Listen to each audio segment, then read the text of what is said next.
선생님, 제발 한 번만 도와주십시오. 아내 할멈이 숨이 넘어가요. 병원비 60만 원이 없어서 수술을 못 한답니다. 사람들은 뒤에서 혀를 찼어요. 노망났다, 거지다 하면서요. 그런데 그 할아버지의 떨리는 손이 10년 전 돌아가신 우리 아빠 손이랑 너무 똑같은 거예요. 기름때 낀 손톱, 화상 입은 손등. 순간 아무것도 안 보였어요. 제 주머니엔 엄마 수술비로 모은 현금 60만 원이 들어있는 봉투가 있었거든요. 이거 없으면 당장 우리 엄마가 쫓겨나는데 저도 모르게 봉투를 뜯고 말았습니다. 어르신, 받으세요. 이거 가지고 빨리 가세요. 갚지 않으셔도 돼요. 제발 할머니 살리세요. 빨리요. 그렇게 얼굴도 모르는 노인에게 전 재산을 털어준 그날 밤, 저는 꿈에도 몰랐습니다. 그 꼬깃꼬깃한 60만 원이 다음 날 수천억 원의 기적이 되어 돌아올 줄은요. 이야기 시작 전에 구독과 좋아요를 눌러주세요. 더 많은 분들이 이 사연을 함께 들을 수 있습니다. 그리고 지금 어디서 듣고 계신지 댓글로 남겨주시면 그곳까지 따뜻한 인사를 전해드릴게요. 여러분의 이야기도 궁금합니다. 그럼 오늘의 이야기 시작합니다. 차가운 밤바람이 공단 낡은 원룸의 창틀을 덜컹거리게 만들던 날이었어요. 형광등 불빛 아래 33살 박서희 대리는 작은 접이식 상 앞에서 굳은 표정으로 앉아 있었답니다. 그녀의 앞에는 2개의 흰색 봉투가 나란히 놓여 있었죠. 하나는 서희의 월급에서 떼어낸 어머니 병원비 봉투, 다른 하나는 회사 격리 업무로 잠시 보관 중인 비상안정기금 봉투였어요. 서희는 익숙한 손놀림으로 현금을 세어 각각의 봉투에 담았답니다. 그녀의 손끝은 거칠었고 지폐를 세는 소리만이 방 안의 정막을 채웠죠. 으흠. 등 뒤에서 어머니 한미옥 씨가 밭은 기침을 하며 몸을 뒤척였어요. 서희는 잠시 손을 멈추고 어머니의 굽은 등을 바라보았답니다. 일주일에 3번 투석을 받아야만 살 수 있는 어머니였죠. 서희는 깊은 숨을 한번 내쉬고는 회사 돈이 든 봉투를 서랍 깊숙이 넣고 철제 열쇠로 달각 소리가 나게 잠갔어요. 그리고 병원비 봉투는 가방 안쪽 주머니에 조심스럽게 넣었답니다. 이 2개의 열쇠와 2개의 봉투, 이것이 서희가 지켜야 할 위태로운 삶의 무게였어요. 내일은 어머니의 병원비를 내는 날이자 회사에 안전기금을 전달해야 하는 날이었답니다. 지퍼가 고장난 낡은 가방이 입을 벌린 채 서희의 고단한 얼굴을 마주 보고 있었죠. 그날 새벽 요란한 사이렌 소리가 공단의 정막을 찢어 놓았어요. 어머니가 갑자기 호흡 곤란을 일으키며 쓰러지셨기 때문이었죠. 서희는 구급차 안에서 어머니의 차가운 손을 주무르며 응급실로 달려왔답니다. 하얀 형광등 불빛이 쏟아지는 병원 복도는 소독약 냄새와 사람들의 거친 숨소리로 가득 차 있었어요. 한참 뒤 의료진이 급한 처치를 끝내고 사라지자 서희는 그제야 떨리는 다리를 이끌고 수납 창구 쪽으로 걸음을 옮겼어요. 주머니 속에는 아까 챙겨 나온 2개의 봉투가 구겨진 채 들어 있었죠. 그런데 병원 로비 한 구석에 있는 현금 인출기 ATM 앞에서 웅성거리는 소리가 들려왔답니다. 할아버지, 여기서 이러시면 안 돼요.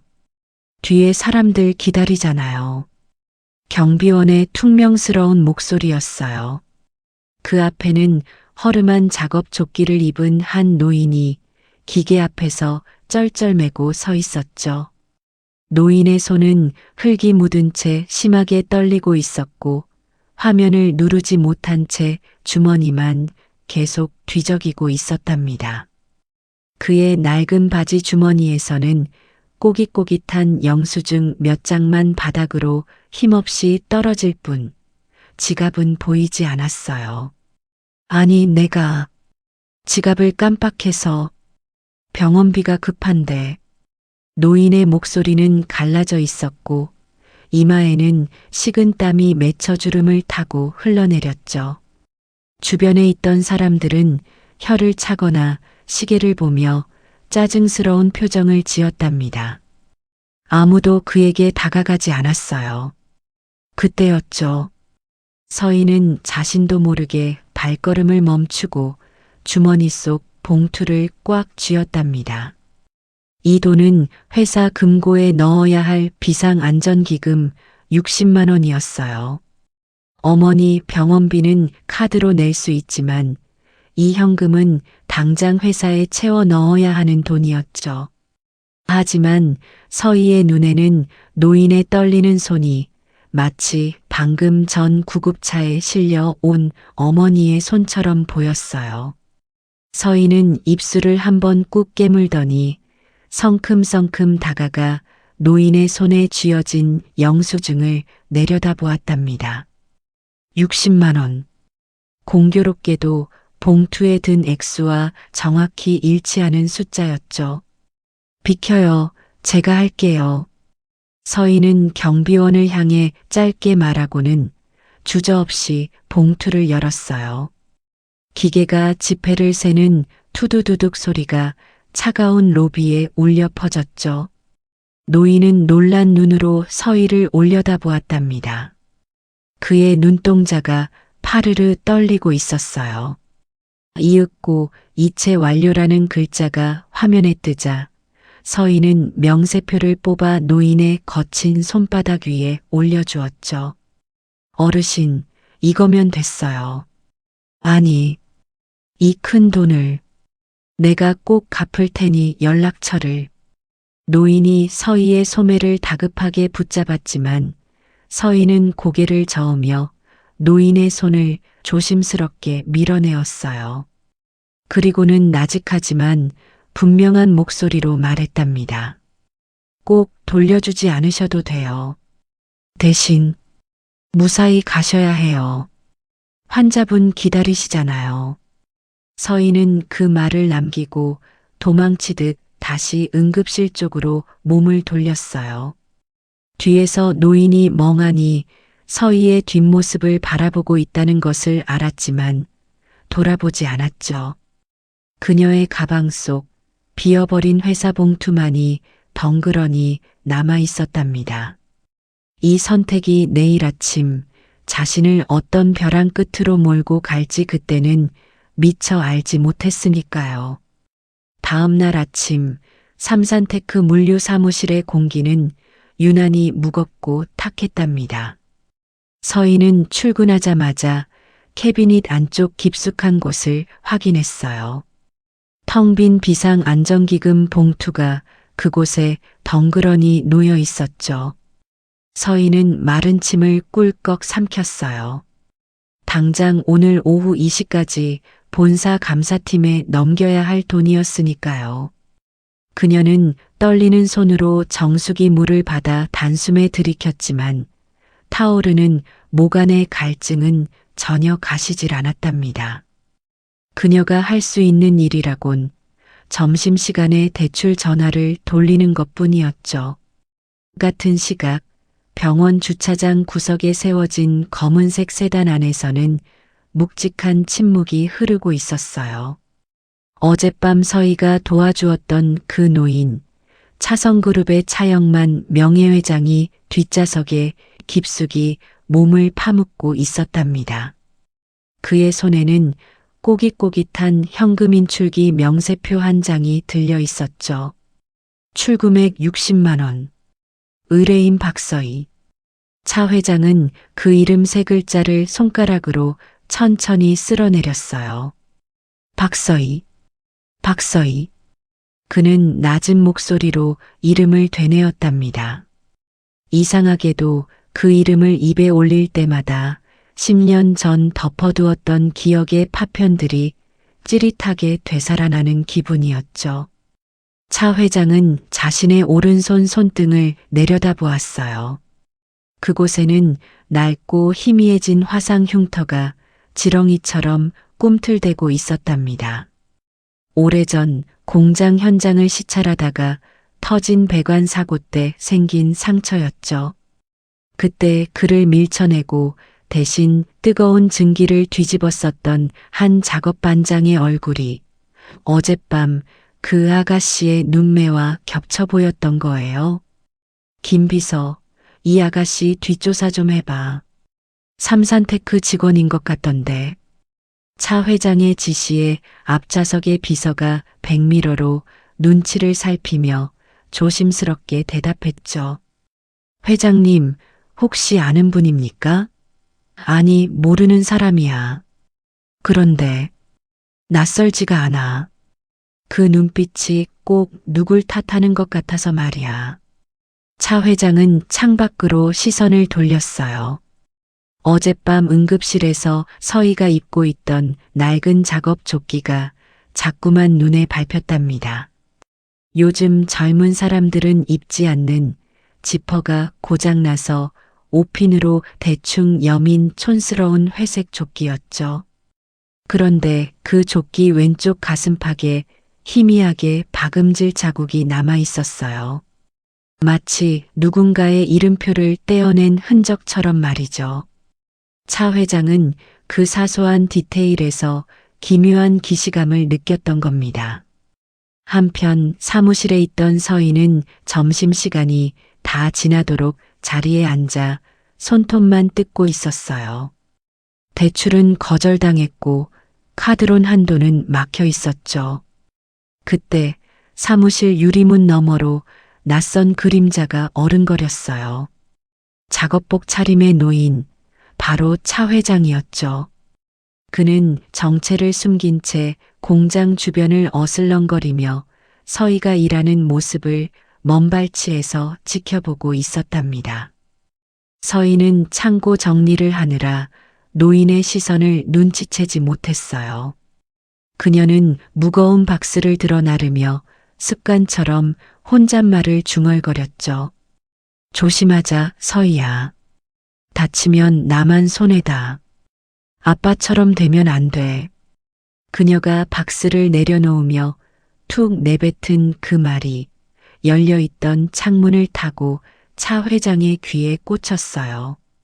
순간 차 회장의 미간이 좁혀졌답니다. 그 말투, 그 억양, 그리고 결정적으로 서희가 땀을 닦으려 소매를 걷어 올렸을 때 드러난 손목의 낡은 가죽 팔찌. 그것은 공장 노동자들이 땀 흡수를 위해 차던 이제는 생산되지 않는 10년 전의 물건이었어요. 차 회장은 가슴 한구석이 뻐근해지는 통증을 느꼈어요.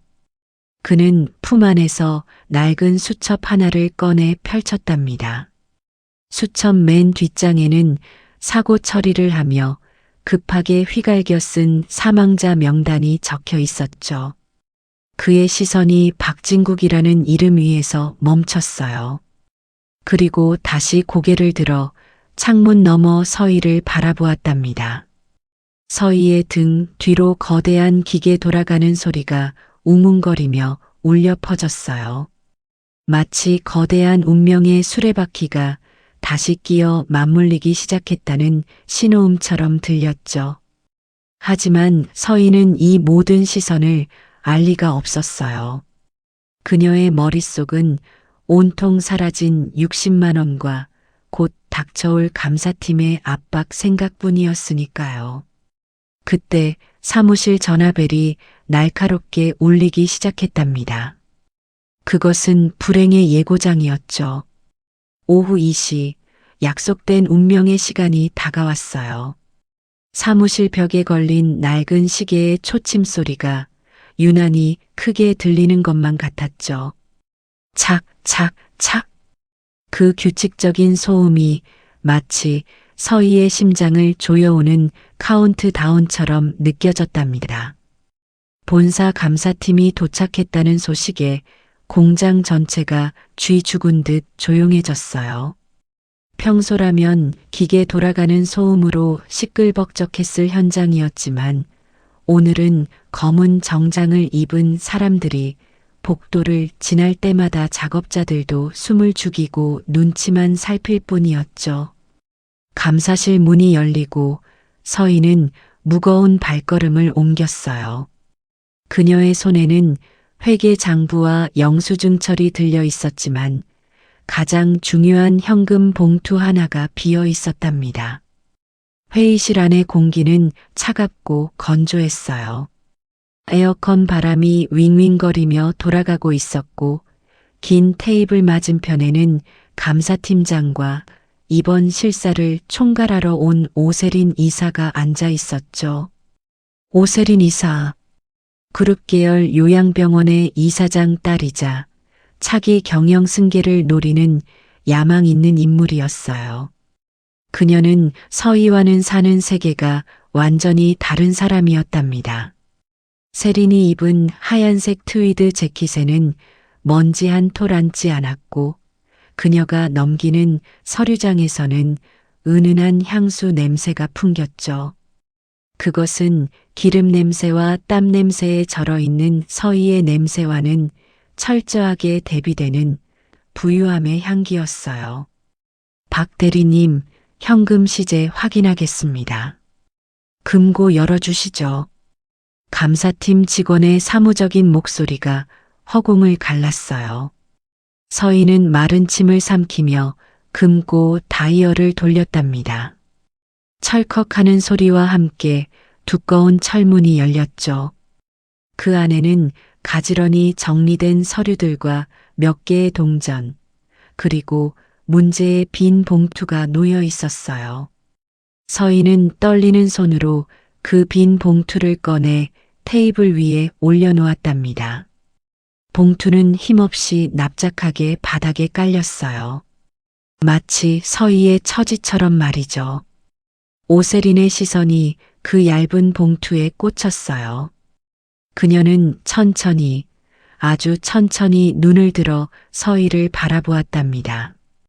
그 눈빛에는 경멸이나 분노보다는 먹잇감을 발견한 맹수의 차가운 호기심이 서려 있었죠. 비었네요? 세린의 입에서 나온 첫 마디는 짧았지만 날카로웠어요. 그녀는 하얀 손가락으로 테이블을 톡톡 두드렸답니다. 그 소리가 회의실 안의 침묵을 깨뜨리는 유일한 소음이었어요. 죄송합니다. 제가 급한 사정이 있어서 잠시 유용했습니다. 내일 오전 중으로 반드시 채워 넣겠습니다. 서희는 고개를 깊이 숙였어요. 변명하고 싶지 않았어요. 어머니가 응급실에 실려갔었다고, 사람을 살리느라 썼다고 말해봤자 이 차가운 회계장부 앞에서는 통하지 않을 변명이라는 걸 알았으니까요. 하지만 세린에게 중요한 건 사정이 아니었답니다. 그녀에게 필요한 건 자신의 권위를 세울 희생양이었죠. 세린은 턱을 괴고 서희를 빤히 쳐다보았어요. 그녀의 입가에 비릿한 미소가 번졌답니다. 박서희 대리님, 여기는 구멍가게가 아닙니다. 회사 돈을 개인 지갑처럼 쓰셨다는 건가요? 60만 원. 뭐, 껌값이죠. 하지만 액수가 중요한 게 아니에요. 태도의 문제입니다. 세린은 옆에 있던 감사팀장에게 눈짓을 보냈어요. 팀장은 즉시 노트북을 두드리며 무언가를 기록하기 시작했죠. 그 타자 소리가 마치 판결문이 작성되는 소리처럼 서희의 귀를 때렸어요. 이 사실 전 직원에게 공지하세요. 횡령은 횡령이니까요. 이사님, 아직 경위서도 받지 않았고 소명 기회도 팩트잖아요. 돈이 비었다는 거. 그게 중요하죠. 세린은 서희의 말을 싹둑 잘라버렸어요. 그녀는 자리에서 일어나며 의자를 거칠게 밀어젖혔답니다. 의자가 바닥에 끌리는 날카로운 소음이 서희의 가슴을 긁고 지나갔어요. 세리는 서희의 곁을 지나치며 들릴 듯 말 듯 한 목소리로 속삭였죠. 주제 파악 좀 하고 사세요. 남의 돈 탐내지 말고. 그 한마디는 서희의 자존심을 난도질했어요. 서희는 주먹을 꽉 쥐었답니다. 손톱이 손바닥을 파고들어 피가 통하지 않을 정도로 하얗게 질렸지만 그녀는 아무런 대꾸도 할 수 없었어요. 그저 바닥의 무늬만을 뚫어져라 쳐다보며 터져 나오려는 울음을 목구멍 안으로 꾹꾹 눌러 담을 뿐이었죠. 그날 오후 사무실의 공기는 완전히 바뀌어 있었어요. 세린의 지시대로 감사 결과가 사내 인트라넷 게시판에 익명의 형식을 빌려 올라왔기 때문이었죠. 하지만 부서와 직급이 명시된 탓에 누구나 그 주인공이 박서희 대리라는 것을 알 수 있었어요. 긴급 감사 적발 물류팀 비대리, 시제금 무단 유용, 징계위원회 회부 예정. 사람들의 시선이 달라졌어요. 점심시간까지만 해도 함께 커피를 마시던 동료들이 서희가 지나가자 슬그머니 눈을 피했답니다. 탕비실에서는 수군거리는 소리가 들려왔어요. 아니, 평소엔 그렇게 깐깐하게 굴더니 뒤로는 딴 주머니 찾던 거야? 어머니 병원비 때문에 힘들다더니 결국 손을 댔나 봐. 역시 사람은 겉만 봐선 모른다니까. 그 말들은 화살이 되어 서희의 등에 꽂혔어요. 서희는 마치 투명 인간이 된 것처럼 혹은 전염병 보균자가 된 것처럼 사무실 구석 자리에 고립되었답니다. 그녀의 책상 위에는 결제 서류 대신 차가운 먼지만이 쌓여가는 것 같았어요. 더욱 끔찍한 건 이 소문이 본사 법무팀에 있던 김태영 변호사의 귀에도 들어갔다는 사실이었어요. 태영은 평소 서희의 성실함을 높이 사며 남몰래 호감을 품고 있던 인물이었죠. 그는 소식을 듣자마자 한 걸음에 물류팀 사무실로 달려왔어요.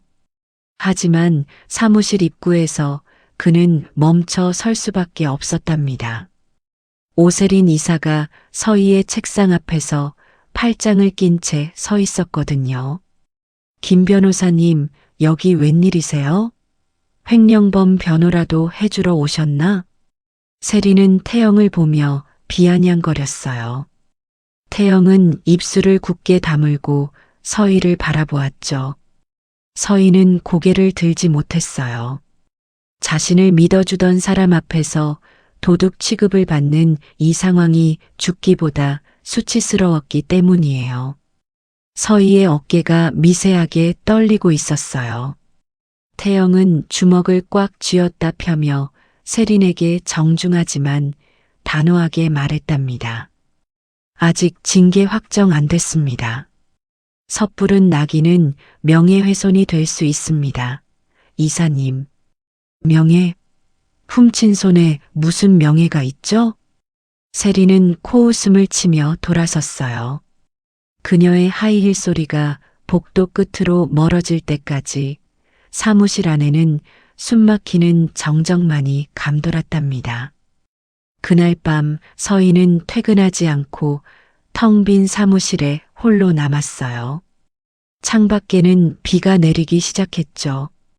유리창을 때리는 빗소리가 서희의 마음속에서 울리는 비명 같았어요. 그녀는 책상 서랍 깊숙한 곳에서 낡은 사진 한 장을 꺼냈답니다. 10년 전 공장 사고로 돌아가신 아버지의 사진이었어요. 기름때 묻은 작업복을 입고 환하게 웃고 있는 아버지. 평생을 정직하게 사셨지만 결국 회사의 은폐 속에 억울한 누명을 쓰고 가신 아버지였죠. 아빠, 나 안 훔쳤어. 그냥 잠깐 빌린 거야. 갚으려고 했어. 서희는 사진 속 아버지를 손가락으로 쓰다듬으며 중얼거렸어요. 하지만 공허한 사무실에 울리는 자신의 목소리가 너무나 초라하게 느껴졌답니다. 그때 아버지의 유품인 낡은 점퍼 주머니에서 무언가 툭 하고 떨어졌어요. 그것은 오래전 아버지가 건네주었던 정직이라고 투박하게 새겨진 작은 열쇠고리였죠. 서희는 그 열쇠고리를 손에 쥐고 오열했답니다. 아버지의 이름에 먹칠을 했다는 죄책감이 사람들의 차가운 시선보다 더 아프게 가슴을 찔러왔으니까요. 하지만 서희는 몰랐어요. 이 모든 시련이 단순히 60만 원 때문이 아니라는 것을요. 오세리는 이미 알고 있었던 겁니다. 최근 차영만 회장이 부쩍 이 낡은 공장을 자주 기웃거린다는 사실을, 그리고 그 시선 끝에 항상 박서희가 있다는 사실을 말이죠. 세린에게 서희는 단순한 횡령 직원이 아니라 자신의 자리를 위협할지도 모르는 알 수 없는 불안 요소였던 거예요. 그래서 그녀는 싹을 자르기로 결심했던 겁니다. 아주 잔인하고 확실한 방법으로 말이죠. 비는 밤새도록 그치지 않았고 서희의 책상 위에는 심할서라고 적힌 하얀 종이 한 장만이 덩그러니 놓여 있었답니다. 그 종이는 마치 서희의 쫓겨날 미래를 예고하는 백기처럼 보였어요. 다음 날 회사 로비에 들어선 서희는 마치 보이지 않는 유리벽에 갇힌 것만 같았어요. 밤사이 인트라넷 익명 게시판은 서희를 향한 날 선 말들로 도배가 되어 있었답니다. 흑수저가 회사 돈으로 효녀 코스프레 했다며 평소에 조용한 척하더니 뒤로는 호박씨 같네.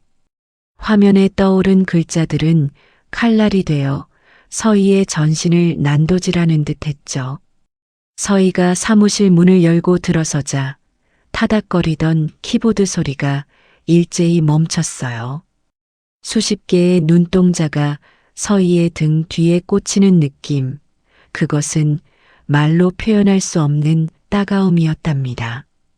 서희는 아무렇지 않은 척 자리에 앉으려 했어요. 하지만 그녀의 책상은 이미 엉망이 되어 있었죠.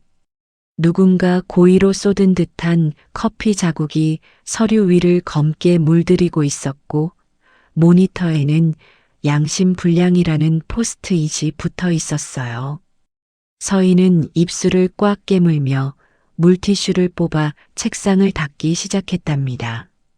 그녀의 손이 파르르 떨리고 있었지만 멈추지 않았어요.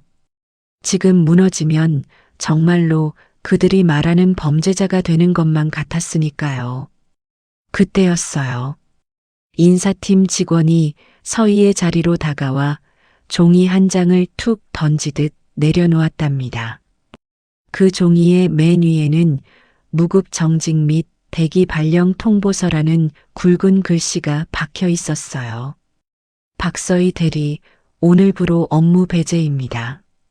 짐 싸서 나가세요. 감사 결과 확정될 때까지 출입 금지입니다. 직원의 목소리는 건조했고 주변 동료들은 그 광경을 힐끗거리며 숨죽여 지켜볼 뿐이었죠. 서희는 바들바들 떨리는 손으로 통보서를 집어들었어요. 무급. 그 두 글자가 서희의 숨통을 조여왔답니다. 당장 다음 달 어머니의 병원비는 어떻게 해야 할지 눈앞이 캄캄해졌죠. 잠깐만요. 아직 횡령으로 확정된 게 아니잖아요.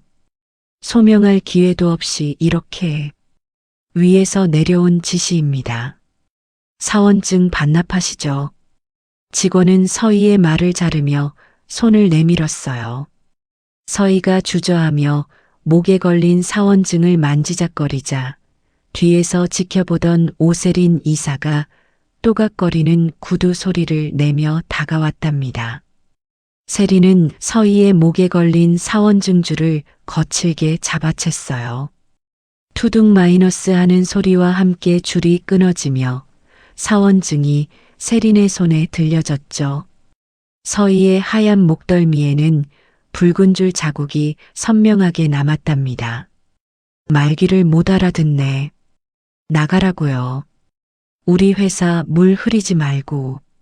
세린은 사원증을 쓰레기통에 툭 던져 넣었어요. 그 플라스틱이 부딪히는 둔탁한 소리가 사무실의 정적을 깨뜨렸죠. 서희는 끊어진 사원증 줄을 손에 쥔 채 바닥만 내려다보았어요. 눈물이 차올랐지만 절대 흘리지 않으려 눈에 힘을 주었답니다. 여기서 울면 지는 것이니까요. 서희는 종이 박스 하나에 짐을 챙겨 넣기 시작했어요. 아버지의 사진, 낡은 다이어리, 그리고 주인이 사라진 빈 책상. 그녀가 사무실을 나설 때 등 뒤에서는 다시 키보드 두드리는 소리가 요란하게 들려왔어요. 마치 서희라는 존재를 빠르게 지워버리려는 듯이 말이죠. 회사 밖으로 쫓겨난 서희는 정류장 벤치에 힘없이 주저앉았어요. 회색빛 하늘에서는 기어이 비가 쏟아지기 시작했답니다. 우산도 없이 박스를 끌어안고 있는 서희의 어깨가 빗물에 젖어 들어갔어요. 그때 주머니 속 휴대폰이 징징거리며 울렸죠. 병원 원무과였어요. 박서희 보호자님, 한미옥 환자분 수술 스케줄 잡아야 하는데 입원 보증금이 아직 입금이 안 되셨네요. 오늘까지 250만 원 완납 안 되시면 수술 순서 뒤로 밀립니다. 수화기 너머의 사무적인 목소리가 비수처럼 날아와 꽂혔어요. 250만 원. 평소라면 어떻게든 마련했을 돈이었지만 월급이 끊기고 퇴직금마저 묶인 지금의 서희에게는 거대한 절벽과도 같은 액수였죠. 서희는 빗물 섞인 목소리로 애원했어요. 선생님, 제가 내일까지 꼭 낼게요. 엄마 수술은 예정대로 좀. 규정이라 어쩔 수 없습니다. 오늘 4시까지입니다. 전화는 매정하게 끊겼어요. 서희는 빗물에 젖은 휴대폰을 꽉 쥐었답니다. 손등에 핏줄이 터질 듯 붉어져 나왔어요. 하늘이 무너진다는 게 이런 기분일까요? 그녀는 젖은 머리카락이 얼굴에 달라붙는 것도 모른 채 멍하니 도로 위를 달리는 차들을 바라보았어요. 그때 검은색 고급 세단 한 대가 무릉덩이를 튀기며 서희 앞을 지나치려다 멈춰 섰답니다. 뒷좌석 창문이 스르르 내려가고 차가운 인상의 남자가 서희를 바라보았어요. 차성그룹의 부사장 차도윤이었죠. 그는 아버지 차 회장의 지시로 서희를 예의주시하고 있었지만 횡령 소문을 듣고는 서희에 대한 불신이 극에 달해 있던 상태였어요. 도윤은 빗속에 처량하게 앉아있는 서희를 보며 혀를 찼답니다. 그는 지갑에서 수표 한 장을 꺼내 창밖으로 내밀었어요. 이거 받고 끝냅시다. 아버지가 당신을 왜 신경 쓰는지 모르겠지만 더 이상 우리 회사 얼씬거리지 마세요. 돈 필요해서 사고 친 거라면서요? 이걸로 해결하고 조용히 사라지세요. 도윤의 손에 들린 것은 500만 원짜리 수표였어요. 어머니의 수술비를 내고도 남을 돈이었죠. 서희의 눈이 그 수표에 고정되었어요. 저 종이 한 장이면 엄마를 살릴 수 있는데, 저 종이 한 장이면 이 지옥 같은 가난에서 잠시나마 숨을 쉴 수 있는데, 서희의 손이 저도 모르게 움찔거렸답니다. 본능적인 생존 욕구가 자존심을 짓누르는 순간이었죠. 하지만 서희는 곧 입술을 깨물어 피를 내고 말았어요. 그녀의 머릿속에 정직이라고 쓰인 아버지의 낡은 열쇠고리가 스쳐 지나갔기 때문이에요. 서희는 빗물에 젖은 손으로 도윤의 손을 밀어냈어요. 수표가 바닥에 진흙탕 위로 힘없이 떨어져 내렸죠. 돈 때문에 훔친 거 아닙니다. 서희의 목소리는 빗소리에 묻혀 작았지만 그 눈빛만큼은 도윤을 똑바로 쏘아보고 있었어요. 떨리고 있었지만 비굴하지 않은 눈빛이었죠. 그리고 이 돈 필요 없습니다. 제가 굶어 죽어도 당신들 같은 사람들 돈은 안 받아요. 우리 아빠 목숨값으로 세운 회사 돈 더더욱 안 받습니다. 서희는 바닥에 떨어진 수표를 밟고 돌아섰어요. 그녀의 낡은 운동화 밑창에 수표가 지식여져 진흙 범벅이 되었죠. 도윤은 멍하니 서희의 뒷모습을 바라보았어요. 돈 앞에 장사 없다는 말을 철석같이 믿고 살아온 그에게 벼랑 끝에서도 돈을 거부하는 서희의 행동은 충격 그 자체였답니다. 도윤의 눈동자가 혼란으로 흔들리기 시작했어요. 정말 훔친 게 아닐까? 처음으로 품어보는 의심의 씨앗이었죠. 하지만 서희에게 남은 현실은 여전히 차가웠어요. 그녀는 비를 맞으며 다시 병원을 향해 걷기 시작했답니다. 박스는 젖어서 찢어질 듯 위태로웠고 서희의 걸음은 천근만근 무거웠죠. 병원비는 없었어요. 직장도 잃었죠. 남은 건 오직 병든 어머니와 세상이 씌운 도둑이라는 누명뿐이었어요. 서희는 하늘을 올려다보며 소리 없는 비명을 질렀답니다.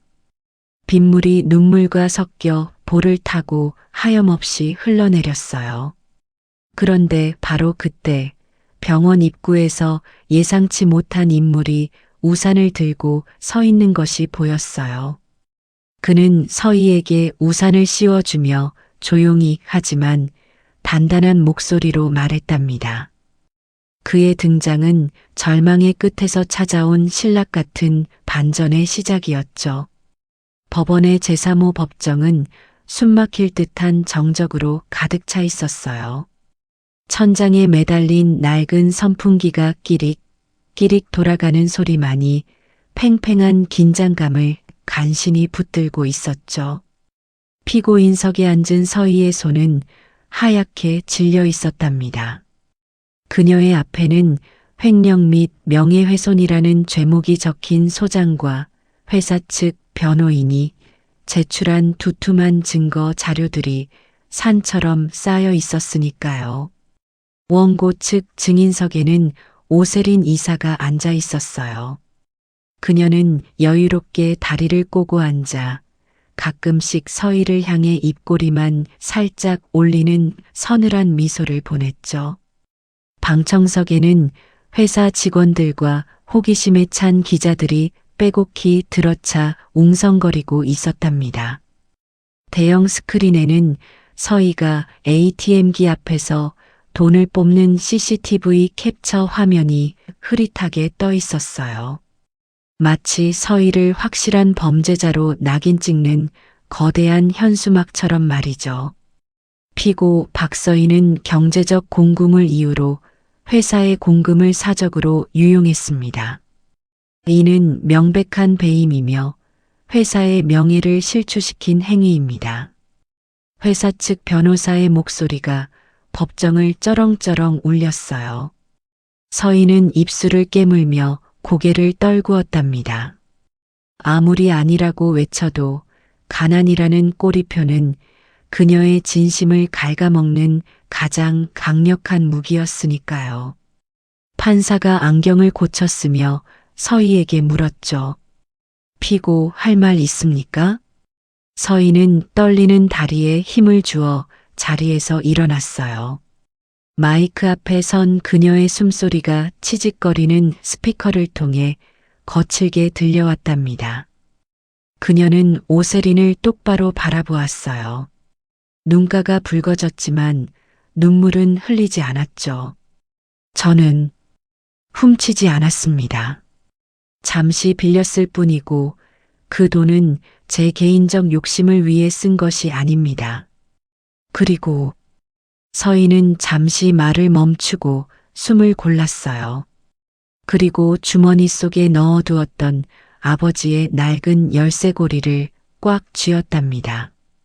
그 차가운 금속의 감촉이 서희에게 용기를 불어넣어 주었죠. 제 아버지가 목숨 바쳐 지킨 회사의 돈을 제가 함부로 훔칠 리 없습니다. 제 잘못이 있다면 사람을 믿고 도운 죄뿐입니다. 방청석에서 피식하는 비웃음 소리가 들려왔어요. 오세리는 턱을 괴며 한심하다는 표정을 지었죠. 감성파리로 위기를 모면하려 한다는 눈빛이었어요. 그때였답니다. 지금까지 침묵을 지키던 서희의 변호인 김태영 노무사가 자리에서 벌떡 일어났어요. 그의 손에는 USB 하나가 들려 있었죠. 재판장님, 피고의 무죄를 입증할 새로운 증거를 제출합니다. 그리고 이 사건의 본질이 단순한 60만 원 횡령이 아님을 밝혀줄 진짜 장부를 공개하겠습니다. 판사의 허락이 떨어지자 법정 정면의 스크린 화면이 바뀌었어요. 사람들의 시선이 일제히 스크린으로 쏠렸답니다. 그것은 삼산테크의 지난 10년간 안전기금 지출 내역을 정리한 엑셀 파일이었어요. 수많은 날짜와 이름들, 그리고 그 옆에 적힌 리베이트, 회식비, 접대비라는 명목의 숫자들. 빼곡하게 채워진 그 표는 회사의 부패를 적나라하게 보여주는 지도와도 같았죠. 하지만 태영이 레이저 포인터로 가리킨 곳은 숫자가 적힌 칸이 아니었어요. 그는 표의 가장 아래쪽, 유일하게 비어있는 한 줄을 가리켰답니다. 그곳에는 현장 소장 박진국이라는 이름이 적혀 있었고 그 옆에 수령의 칸은 깨끗하게 비어 있었어요. 보십시오. 지난 10년 동안 이 장부에 적힌 모든 관리자가 뒷돈을 챙겼습니다. 하지만 딱 한 사람, 피고의 아버지인 박진국 소장만이 이 돈을 거부했습니다. 그 대가는 무엇이었습니까? 낡은 안전 장비와 죽음이었습니다. 법정 안이 술렁거리기 시작했어요. 오세린의 표정이 순식간에 굳어졌죠. 그녀는 당황한 듯 변호사의 소매를 잡아당기며 무언가 속삭였어요. 하지만 태영의 목소리는 더욱 힘차게 법정을 울렸답니다. 피고 박서희는 그런 아버지의 딸입니다. 60만 원? 네, 가져갔습니다. 하지만 그것은 횡령이 아니라 10년 전 회사가 갚지 않은 빚을 아주 조금, 아주 잠시 돌려받은 것에 불과합니다. 이에 있습니다. 본 사건과 무관한 감정적 호소입니다. 회사 측 변호사가 고성을 지르며 자리에서 일어났어요. 법정은 순식간에 아수라장이 되었죠. 판사가 의사봉을 탕 두드리며 정숙을 요청했지만 사람들의 웅성거림은 멈추지 않았어요. 오세리는 분을 참지 못해 얼굴이 불그락푸르락해져 있었죠. 바로 그 순간이었어요. 법정의 육중한 나무 문이 쿠웅 마이너스 하는 묵직한 소리를 내며 열렸답니다. 모든 소음이 일시에 멈췄어요. 열린 문틈으로 차가운 복도의 공기가 밀려 들어왔고 그 사이로 한 노인이 걸어 들어왔죠. 말끔한 검은색 정장을 입었지만 한 손에는 투박한 지팡이를 짚은 노인. 그는 바로 차영만 회장이었어요. 하지만 법정에 있는 그 누구도 그가 회장이라는 것을 바로 알아차리지 못했답니다. 그저 위압감 넘치는 노인의 기세에 눌려 숨을 죽일 뿐이었죠. 오세린만이 자리에서 벌떡 일어나며 경악한 목소리로 외쳤어요. 아, 할아버지, 아니, 회장님께서 여기를 어떻게 해? 회장님이라는 단어가 나오자 법정 안은 찬물을 끼얹은 듯 고요해졌어요. 기자들은 카메라 플래시를 터뜨리는 것조차 잊은 채 입을 벌리고 있었죠.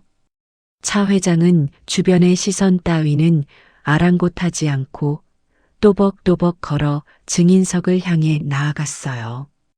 지팡이가 바닥을 짚을 때마다 탁, 탁 하는 맑은 소리가 법정의 정막을 갈랐답니다.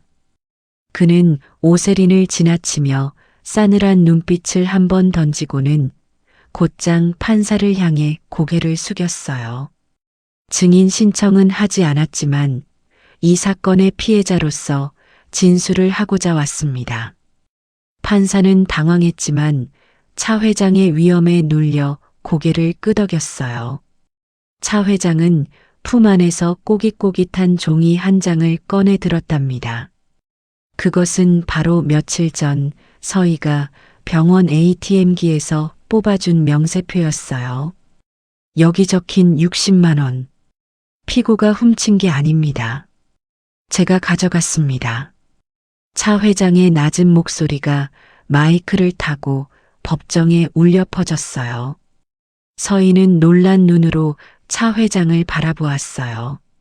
병원에서 봤던 그 허름한 할아버지가 지금 대한민국 재계서열 5위 그룹의 회장으로 서 있다는 사실이 믿기지 않았죠. 차 회장은 천천히 고개를 돌려 서희와 눈을 맞췄어요. 그의 눈가에는 깊은 회한과 미안함이 어려 있었답니다. 저는 그날 제 목숨을 구해준 은인의 딸에게 밥 한 끼, 약 한 첩 사주지 못하고 오히려 도둑 누명을 쓰게 만들었습니다. 차 회장은 지팡이를 내려놓고 떨리는 손으로 자신의 오른쪽 소매를 걷어 올렸어요. 조명 아래 드러난 그의 팔에는 흉측하게 일그러진 화상 흉터가 선명하게 남아 있었죠. 사람들은 징그러운 상처에 숨을 들이켰어요. 10년 전 공장 폭발 사고, 다들 기억할 겁니다. 그때 저를 밀쳐내고 대신 불길 속으로 뛰어든 사람이 있었습니다. 바로 저기 앉아 있는 박서희 양의 아버지, 박진국 소장입니다.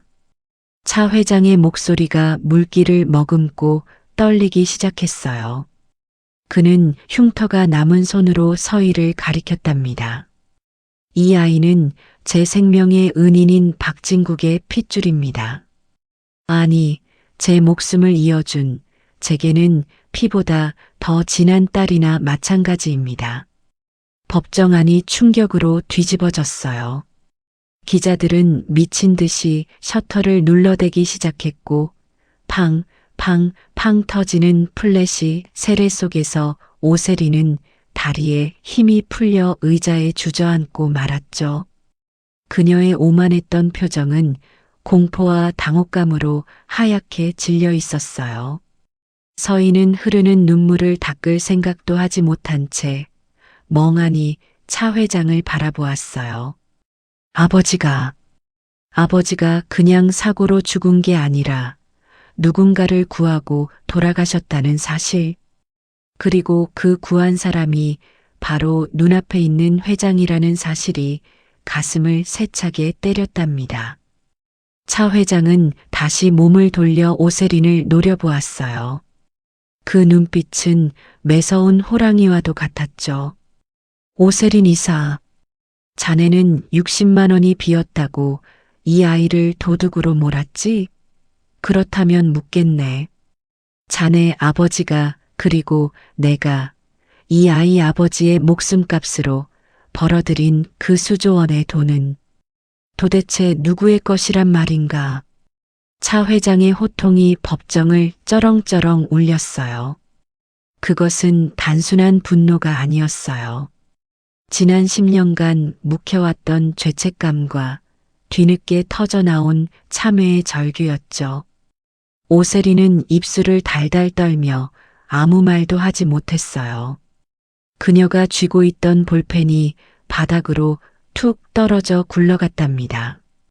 차 회장은 다시 서희에게 다가갔어요. 그리고는 피고인석 칸막이 너머로 서희의 거친 손을 두 손으로 꽉 잡았답니다. 그의 따뜻하고 거친 손길이 서희의 차가운 손을 감싸 안았어요. 미안하다. 너무 늦게 와서 미안하다. 내 목숨이 붙어 있는 한 다시는 내 눈에서 눈물 나게 하지 않으마. 이제부터는 내가 내 아비 노릇을 하겠다. 서희는 그제야 참았던 울음을 터뜨렸어요. 아빠.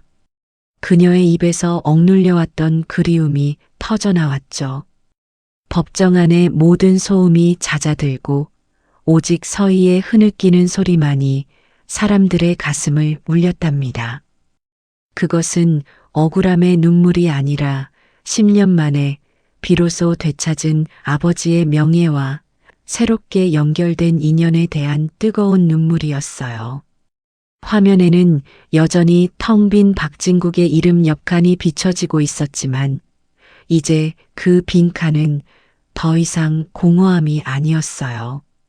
그것은 돈으로 채울 수 없는 양심과 희생이라는 가치로 가득 채워져 빛나고 있었답니다. 이날의 재판은 승패를 떠나 진실이 승리한 날로 기록될 것이었죠. 하지만 아직 끝난 게 아니었어요. 이제 악인들이 치러야 할 진짜 대가가 남아 있었으니까요.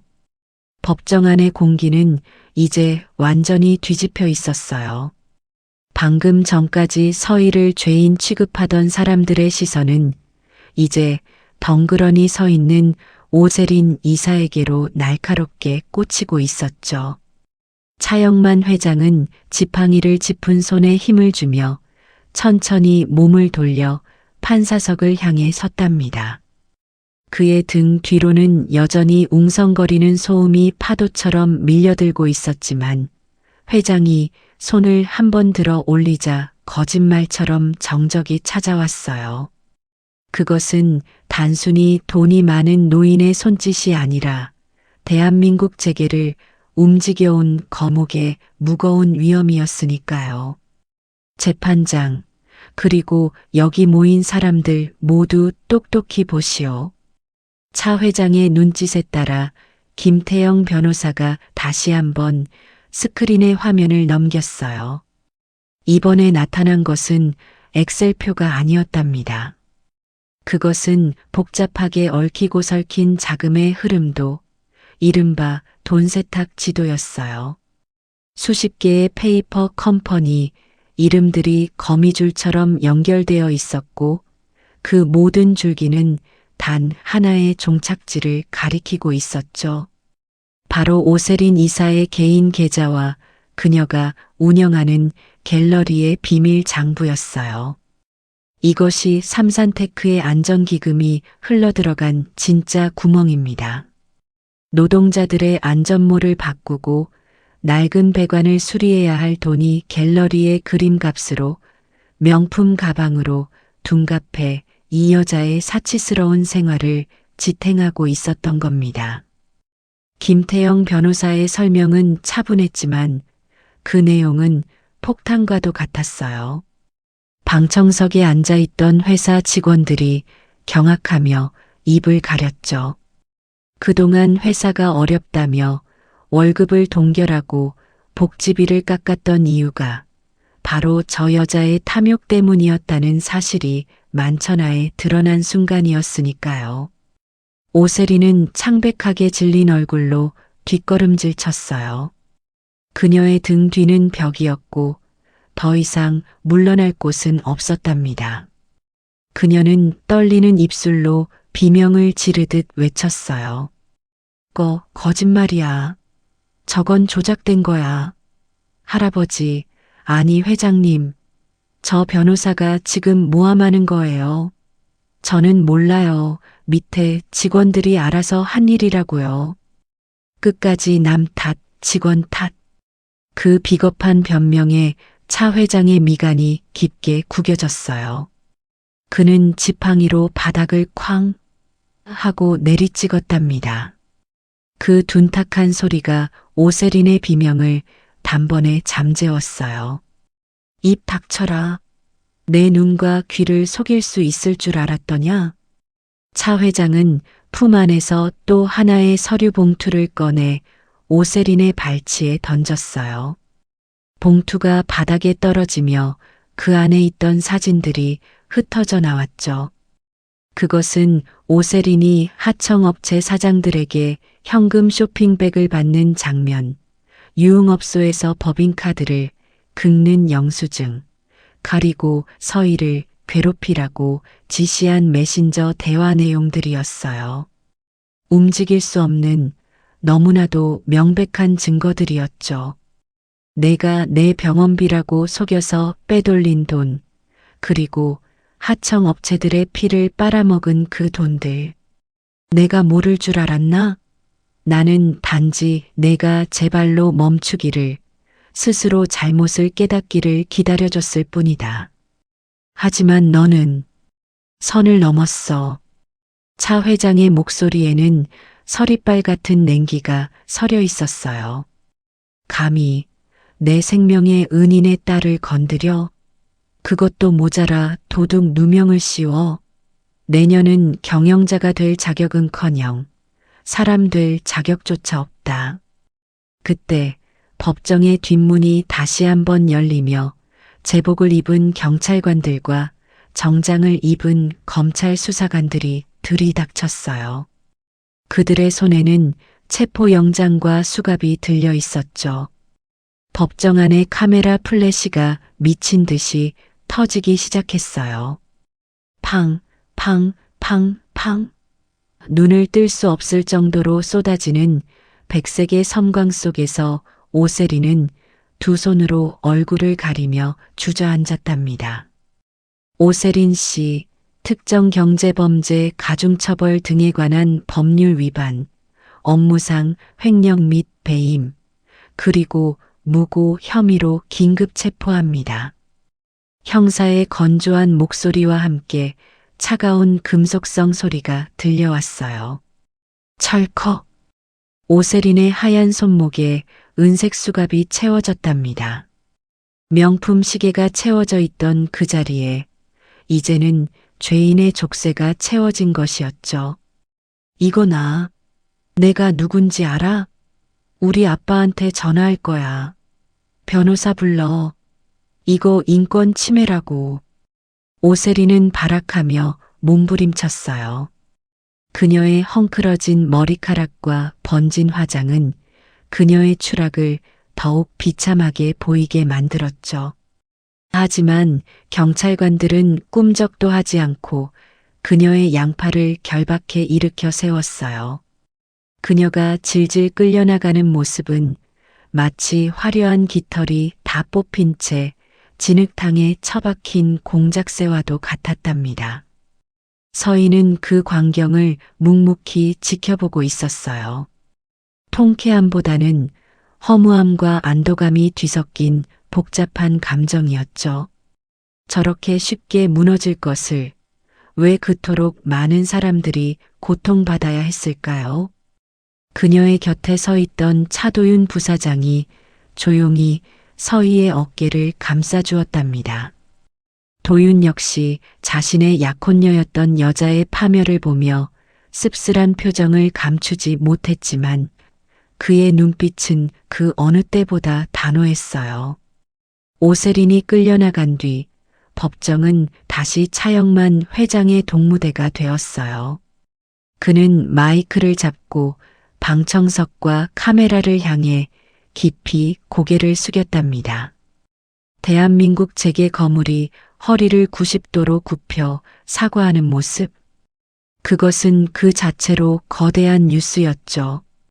삼산테크와 차성그룹을 대표하여 국민 여러분과 피해자 박서희, 양, 그리고 고 박진국 소장의 유가족에게 뼈저린 사죄의 말씀을 올립니다. 차 회장의 목소리는 떨리고 있었지만 또렷했어요. 저는 오늘부로 경영 일선에서 완전히 물러나겠습니다.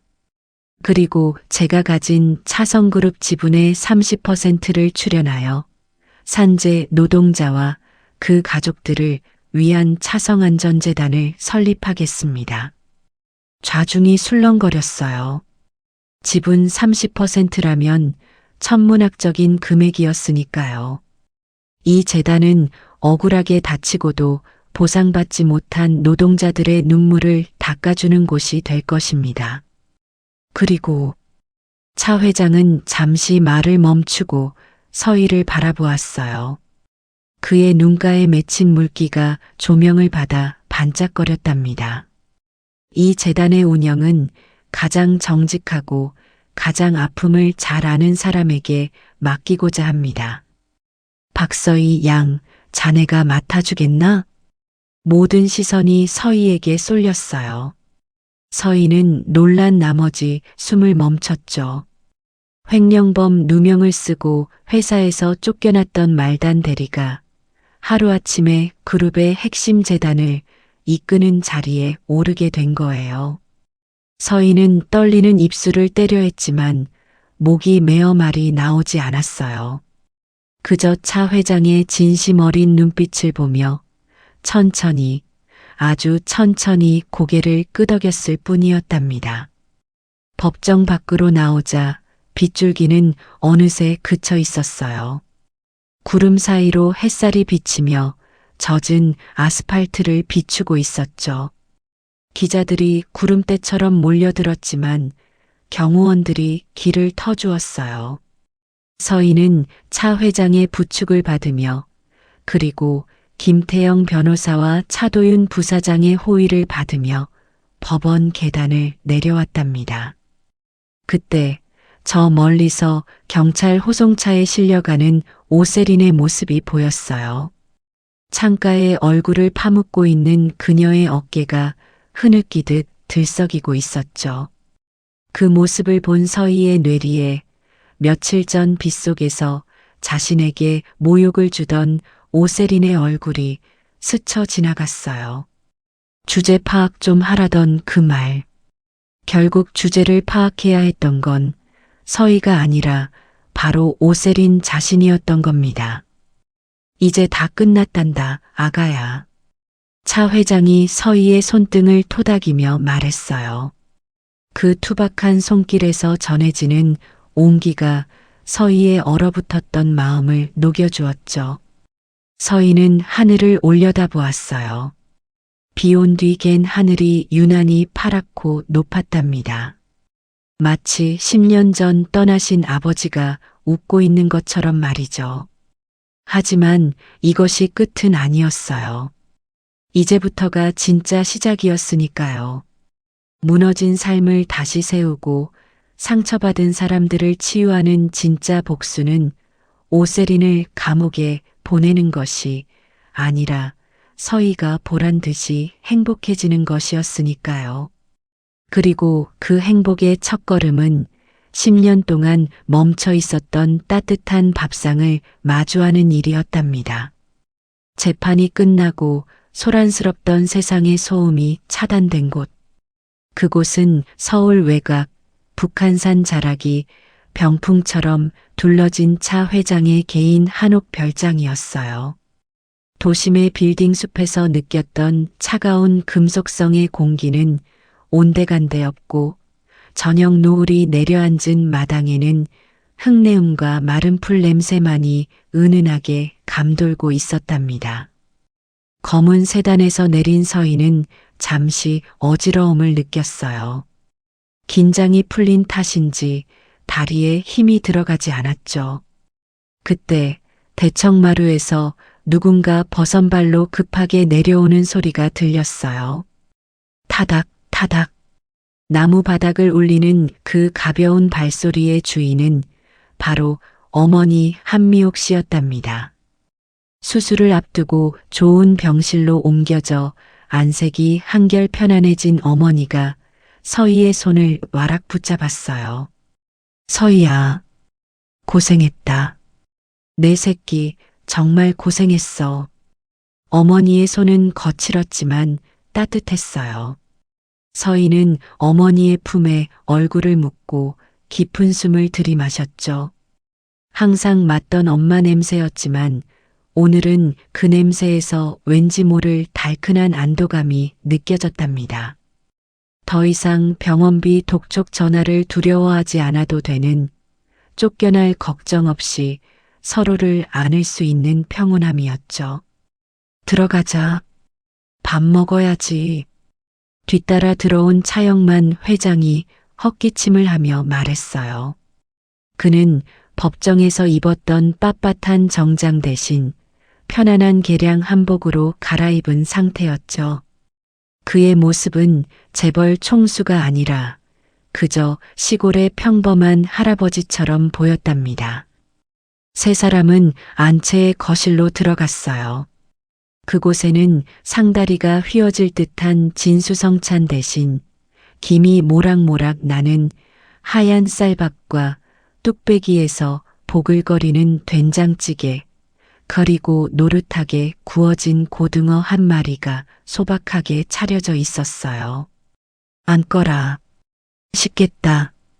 차 회장이 먼저 수저를 들자 서희와 어머니도 조심스럽게 자리에 앉았어요. 달그락. 그릇과 수저가 부딪히는 맑은 소리만이 조용한 방 안을 채웠죠. 서희는 숟가락으로 따뜻한 밥을 한술 떴어요. 입안 가득 퍼지는 쌀밥의 단맛과 온기가 얼어붙어 있던 서희의 오장육부를 천천히 녹여주는 것만 같았답니다. 지난 며칠간 물 한 모금 제대로 넘기지 못했던 서희의 목구멍으로 뜨거운 덩어리가 울컥 넘어갔어요. 그때였어요. 차 회장이 젓가락으로 고등어살을 큼직하게 발라내어 서희의 밥숟가락 위에 툭 올려주었답니다. 서희는 숟가락을 입에 넣으려다 멈칫했어요.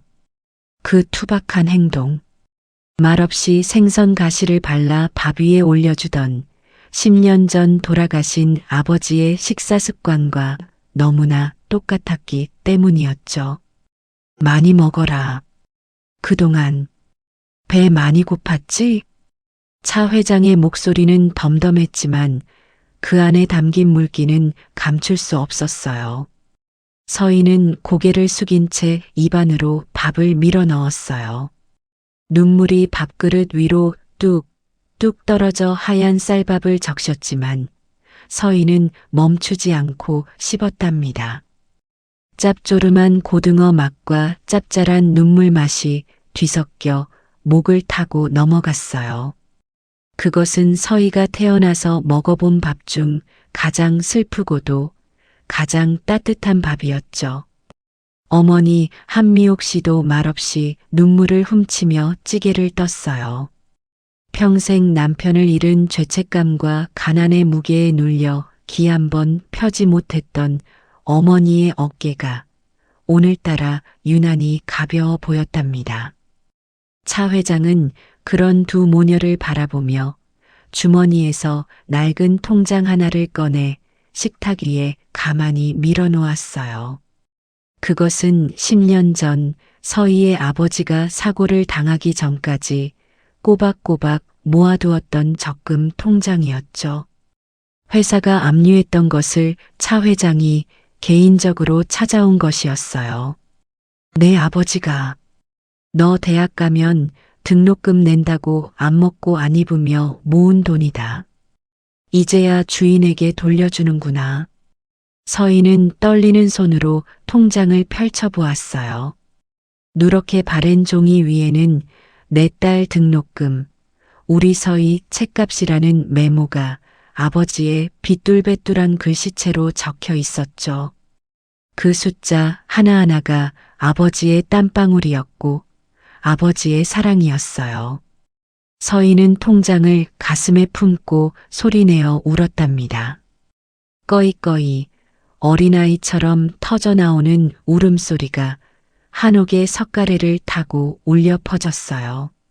식사가 끝날 무렵 열린 방문 너머로 마당에 서 있는 두 남자의 그림자가 보였어요. 차도윤 부사장과 김태영 변호사였죠.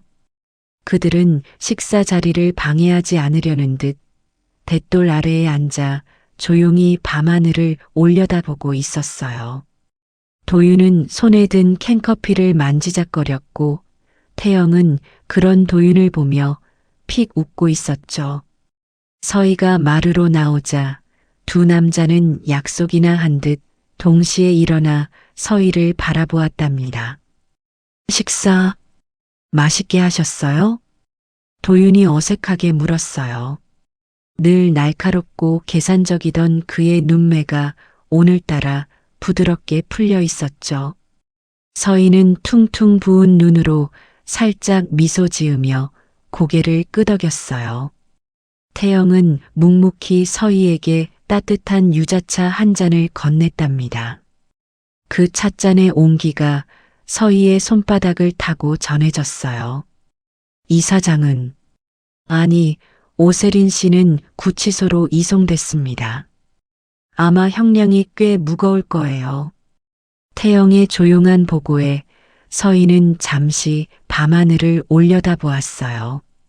보름달이 둥실 떠올라 마당을 환하게 비추고 있었죠. 미움도 분노도 이제는 저 달빛 아래 다 부질없게 느껴졌어요. 그녀가 원한 건 누군가의 파멸이 아니라 바로 지금 이 순간의 평범한 평화였으니까요. 고마워요. 두 분 다. 정말 고마워요. 서희의 말에 도윤은 머쓱한 듯 뒷머리를 극적였고 태영은 그저 따뜻한 눈빛으로 서희를 바라보았죠. 세 사람 사이에는 굳이 말하지 않아도 통하는 은근한 신뢰와 전우애, 그리고 어쩌면 그 이상의 감정이 싹트고 있었어요. 처마 끝에 매달린 풍경이 바람에 흔들리며 댕그랑 마이너스 하는 맑은 소리를 냈답니다. 밤이 깊어지자 차 회장은 서희와 어머니를 위해 마련된 별채의 방으로 안내했어요. 따뜻하게 불을 땐 온돌방에는 깨끗한 이불이 깔려 있었죠. 서희는 어머니를 먼저 눕혀드리고 이불을 덮어드렸어요. 어머니는 금세 고른 숨소리를 내며 잠이 드셨답니다. 아마도 10년 만에 처음으로 꾸는 꿈없는 깊은 잠일 테지요. 서희는 창문을 살짝 열고 밖을 내다보았어요. 마당에 감나무 그림자가 달빛을 받아 길게 늘어져 있었고 어디선가 풀벌레 우는 소리가 들려왔어요.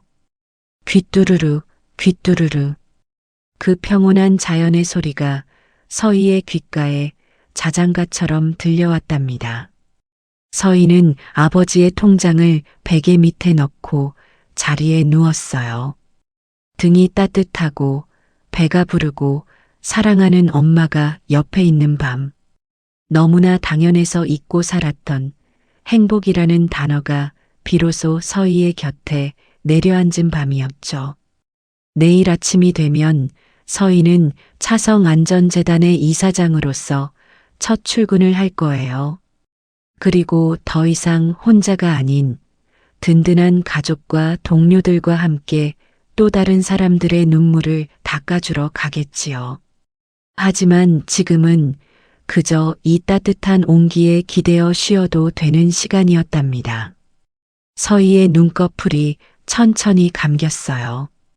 그녀의 입가에 옅은 미소가 번졌죠. 꿈속에서 아버지가 환하게 웃으며 손을 흔들고 계실 것만 같았답니다. 방 안에 불이 꺼지고 한옥 지붕 위로 별들이 쏟아질 듯 반짝이고 있었어요.